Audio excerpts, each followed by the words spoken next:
Nature Revisited. Nature Revisited is a podcast that explores our relationship with the natural world.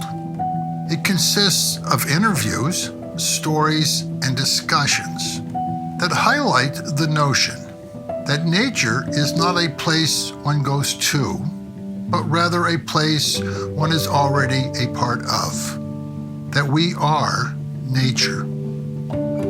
For those of you who are new to the podcast, my name is Stefan Van Noorden. On this episode of Nature Revisited, I am thrilled to welcome back Ben Cosgrove to the podcast.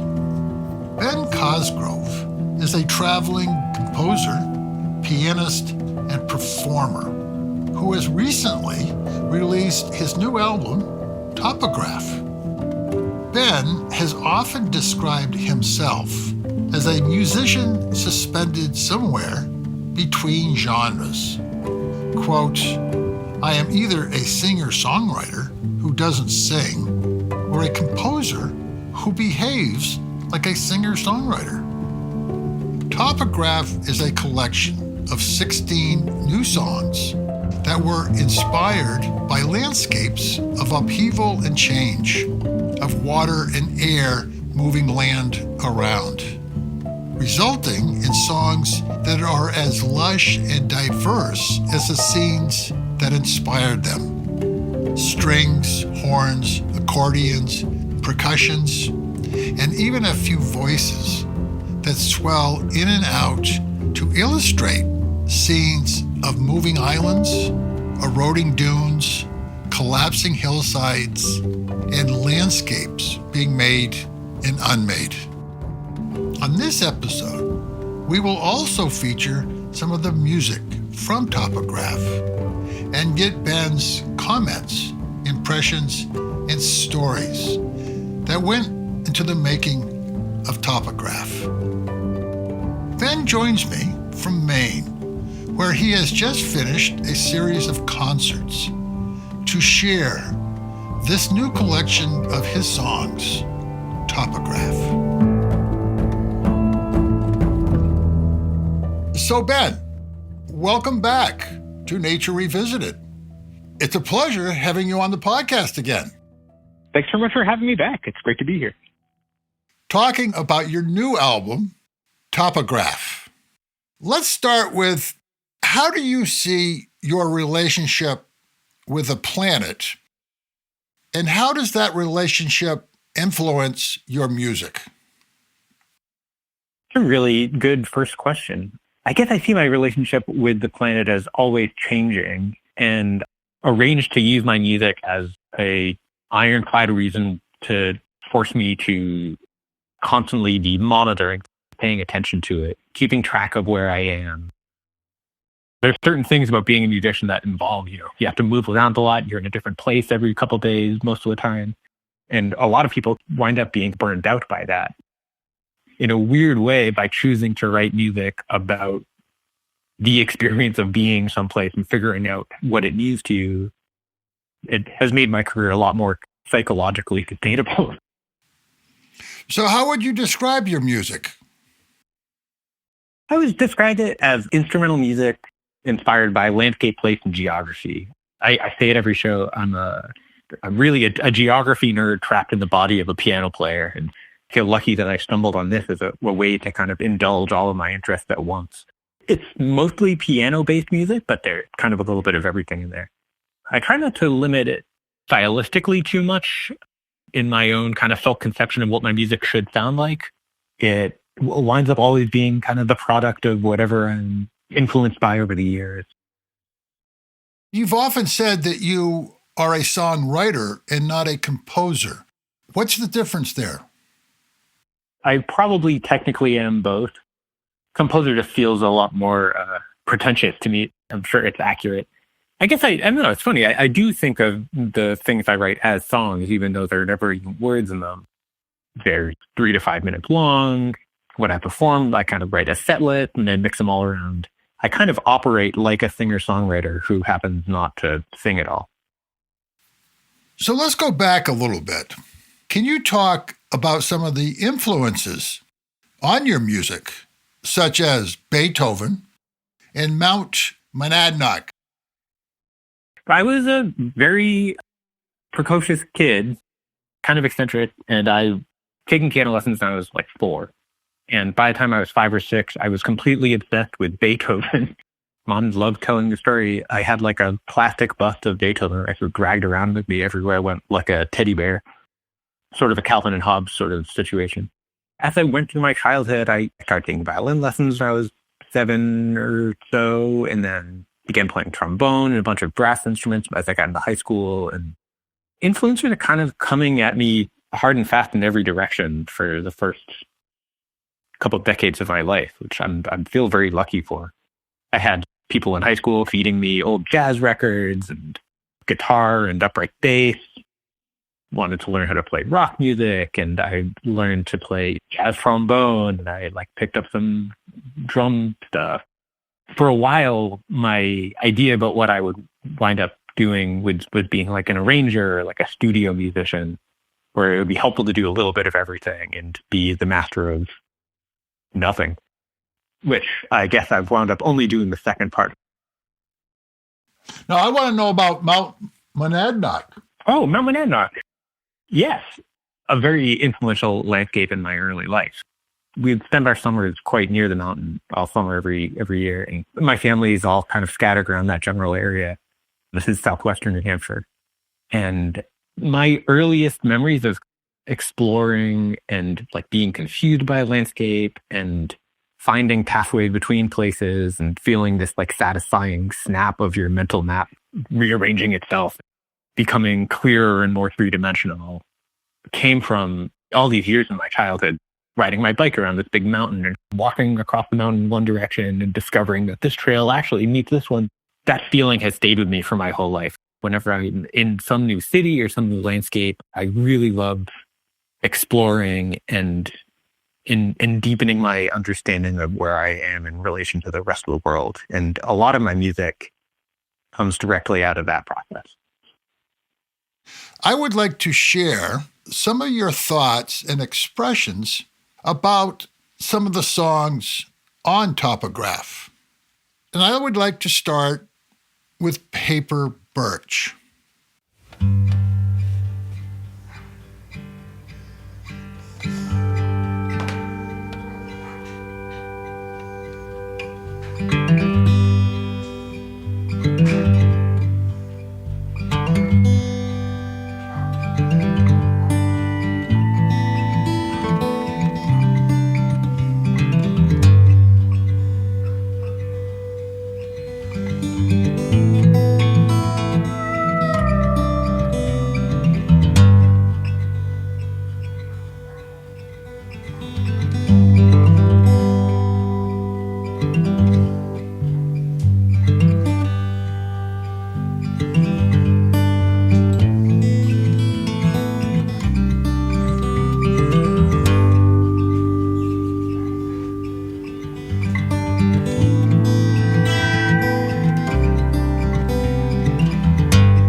Yeah.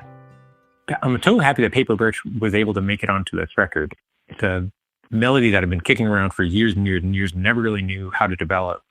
It's unusual because it's a song for guitar, not piano, which is most of the music is keyboard-based. Paper Birch is a species that tends to very quickly pop back to repopulate a forest after fire or clear cutting or any other sort of disruption. That's what inspired the song. This is an album with a lot of drama and tumult on it, erosion and collapse and loudness. Paper Birch fits where it does on the record to be this clearing and moment of calm amid all of that.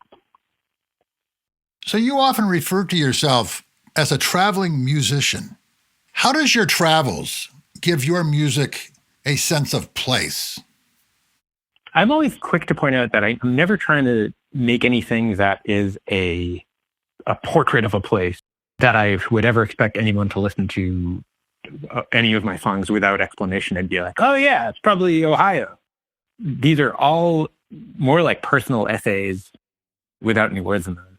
The subjective experience of what it feels like to be someone with my particular geographic history and what it feels like to be that guy dropped into this new environment. For instance, I have a song that I wrote 10 years ago about how uneasy and alarming I felt the first time I was in, Western Kansas. Was completely unused to being in a place that's flat as that. So that song is very big and fast and kind of panicky. But I think someone who grew up in that environment would not render Western Kansas in that way. In turn, their song about New England would probably be a lot more claustrophobic. In as much as my music has a sense of place, it's sort of me trying to explain wordlessly to a listener what it felt like for me to experience. So do you actually compose your music outside while you are in nature? Not generally. Stuff comes to you at all times, and it's hard to decide when it happens and when it doesn't. But I think generally speaking, what happens, let's say I have a commission to write about the spores. The way I usually go about it is I just sort of immerse myself in that space and I read about it and I talk to people about their history with it, and I just try to kind of sponge up as much as I can about it, and then mostly do a lot of wandering around. I take a lot of photos and I do a lot of journaling. What I'm really looking for in each of those situations is a moment where I'm sort of confused or thrown off or vexed by something in the landscape. And that is usually the best way into me understanding how to write a song about it. How would I reflect this phenomenon in a piece of music? I find that usually doesn't happen until I have left the place and I'm somewhere else and I can kind of see it more clearly with the benefit of distance. And then once I have kind of my conceptual point of entry into the new piece, I start thinking about melodies and notes, voicings and harmonies and that kind of stuff. You do perform in nature, outside. How is that different? Every place is different. I got to do this concert a couple of years ago through great effort. The group that put this concert on, they moved a grand piano into the middle of an abandoned rock quarry that's now a nature preserve. I sat in the middle, played this piano, and all the audience was sort of seated on the rocks of the former quarry. Amphitheater type of situation. That may be the coolest outdoor concert I've yet done. You get sort of this high wind and birds in the background. My songs are obviously all about outside, so it's nice to perform it in settings where people can be outside as they're listening to it whenever that is possible. And then there's Sand Island.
Sand Island is it's a real place. I began writing this album. I was right near the mouth of the Columbia River in southwestern Washington. And that's kind of what inspired me to write music about places like this. And because it's such a wild spot, the river is 4 miles long by the time it hits the ocean. And on top of that, there are all these cliffs that are being washed away by the ocean. There are all these dunes everywhere that are rearranging themselves all the time. There's a volcano that blew up 40 years ago.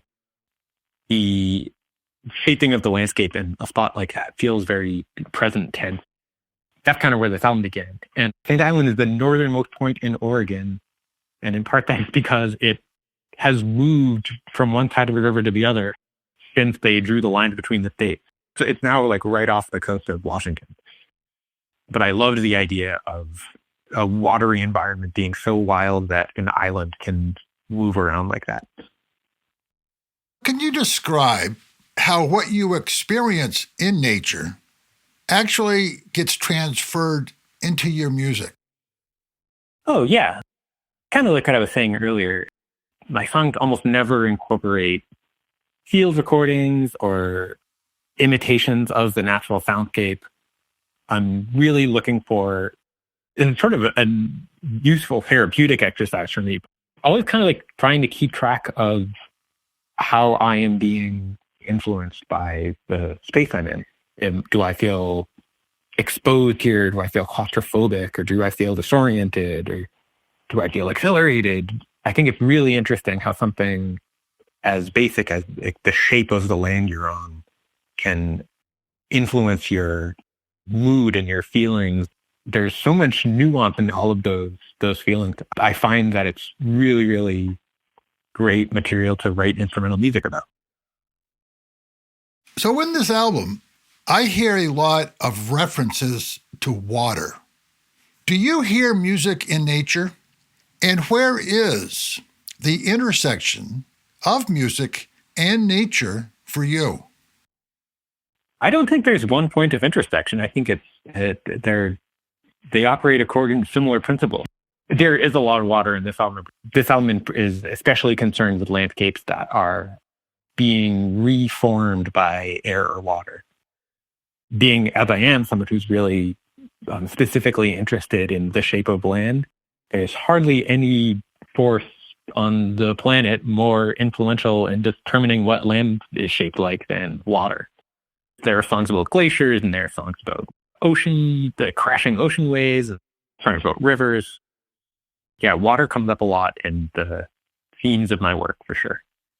As a more practical matter, the way that water moves, all the different ways in which water moves, are really fun to try and emulate. It's a useful creative prompt for me to watch how a river rushes and then flows and spreads and speeds that I think translates well to piano music in particularly. The thing about music is that it has to be moving. It only exists as you move through time. Taking a cue from the parts of nature that also operate that way, I think makes for good music. So we've talked about how there's a lot of reference to water on the album. What are your thoughts on sea smoke?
Yeah, sea smoke. Those who haven't experienced this in real life, it is one of the wildest phenomenons I've witnessed. When it gets incredibly cold out and the air above the ocean is colder than the water itself, you get this really, really interesting magical effect where all of this mist rises over the water and kind of turns around over on top of it and gets kind of like moved around by the wave.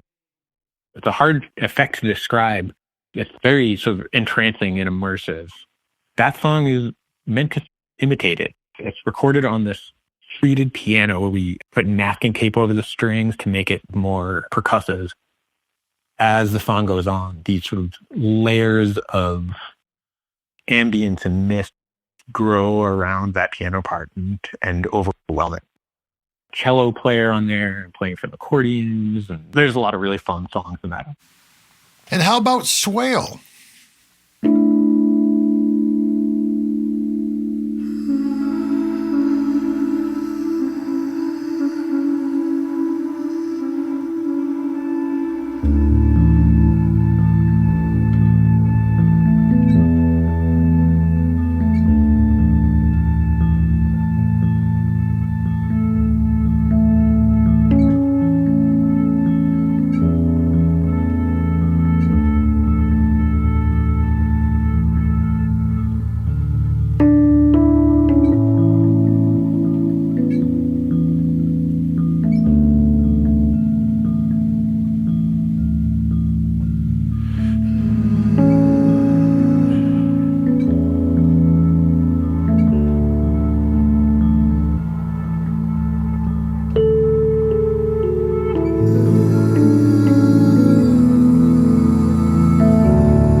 So a swale is like a low-lying part of a field, a little notch between two rises.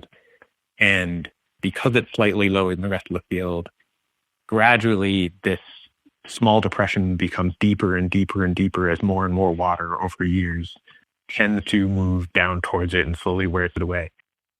Similar to Sea Smoke, the intent with that song is that as it goes on, becomes more and more immersive and more layers surround you, becomes deeper. And my friends, then Darling Side singer that song. I've wanted to use voices on one of my records for years. In an instrumental piece, as soon as you include a human voice somewhere, everyone's attention goes directly to it. But I really loved what they were able to do here. It's a very textural effect. I feel like their voices blend really well with the instruments. So you have said that you have performed in every state except Delaware. Except for Delaware. So do you find that different regions of the country respond differently to your music? Yeah, you know what? I don't think so, which might be a surprising answer. It's an oddly encouraging thing.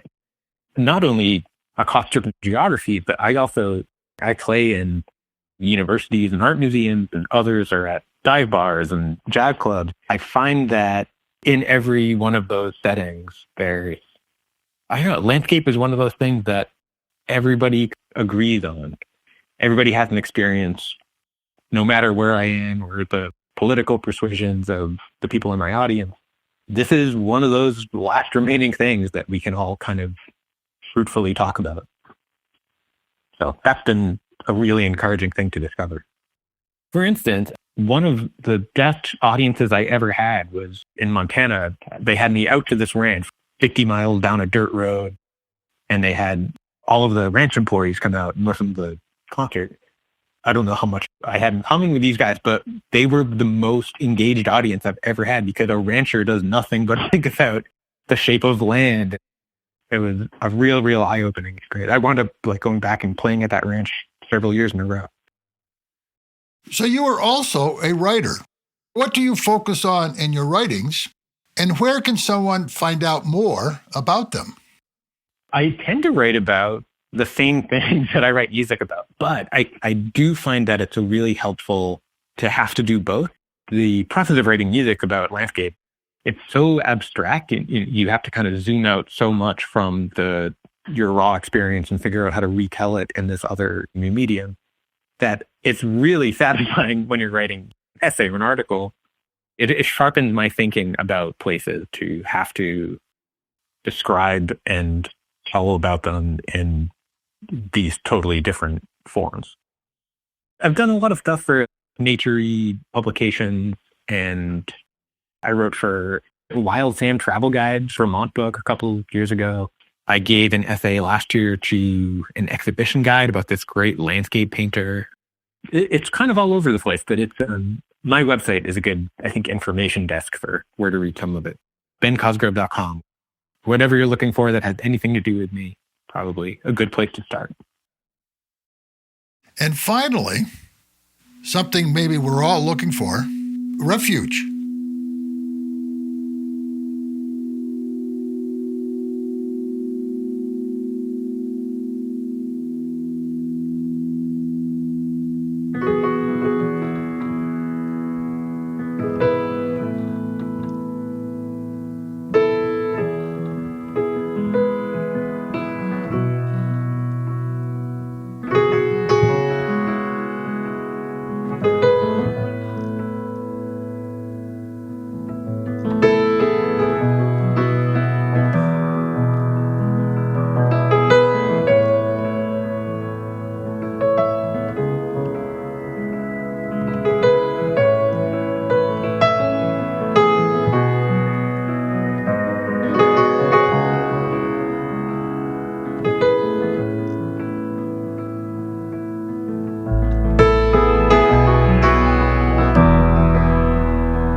Refuge. Yes, I was the artist in residence for the Upper Mississippi River Wildlife Refuge for a year. It follows the Mississippi River from kind of just south of the Twin Cities, almost to where the Quad Cities are in Illinois and Iowa. And in doing this, the river goes to this part of the Midwest that I feel like not enough people know about, an overlooked gem of the American landscape. This region called the Driftless area, which is right where Minnesota, Wisconsin, Iowa, and Illinois all meet. Called the Driftless area because instead of the glaciers, gliding around and ironing out the Midwest, here they didn't do that.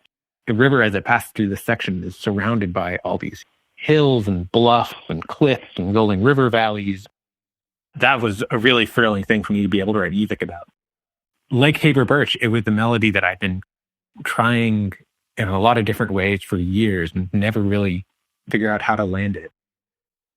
I'm very comforted by landscapes that feel like they're embracing you in some way. That is how I feel in an area like that. They're along a river and there are hills surrounding you, and in my core feels comforting and safe. And I thought that that would be a really good note to end this record on.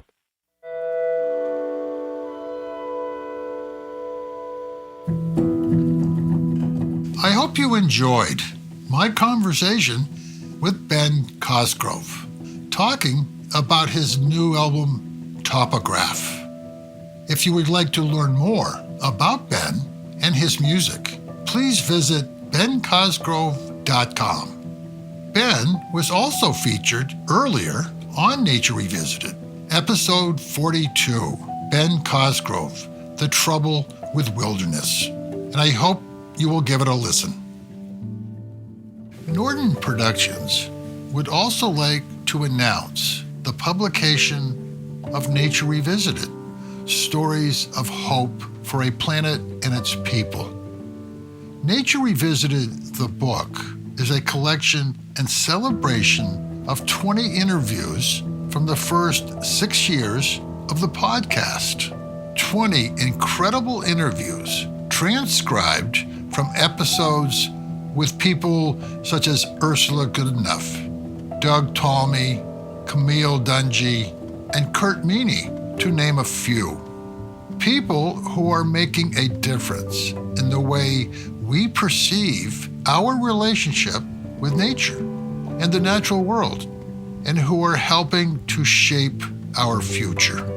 It is beautifully illustrated by Minnesota artist Mark Granlund and is available through your local bookstore, nordenproductions.com, jeffryanauthor.com, or Amazon. If you enjoyed this episode of Nature Revisited, please share with friends, family, and colleagues. And please rate us on your favorite podcast server.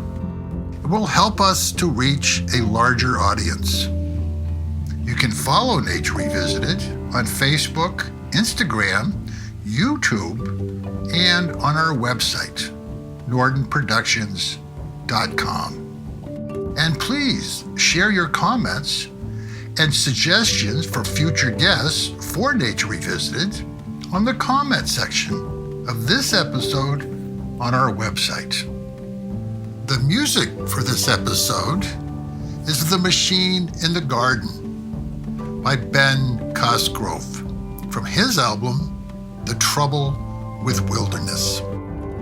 The Nature Revisited team consists of Stefan Van Orden, Charles Gagan, and Scott Chasky.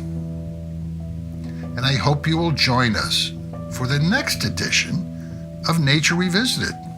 And in the meantime, remember, we are nature.